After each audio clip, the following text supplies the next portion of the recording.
Sophie kutoka Monduli anauliza, Dear Doctor, boyfriend wangu hataki kutumia kondom kwa sababu inaharibu feeling, ila mimi simuamini.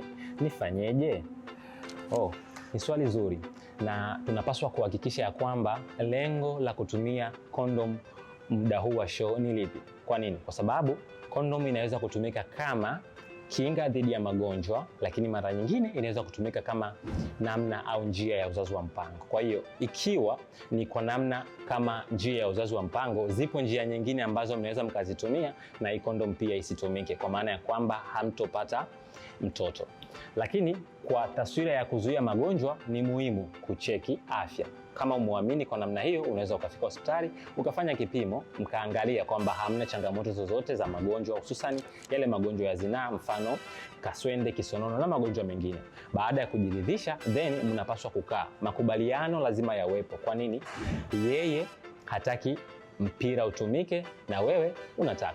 Mkishafikia muafaka, nadhani ni sahihi kuamua kwa pamoja wote mkapatiana vibali vya kushiriki kwa wazo moja. Mimi niko in charge na mwili wangu. Wewe je?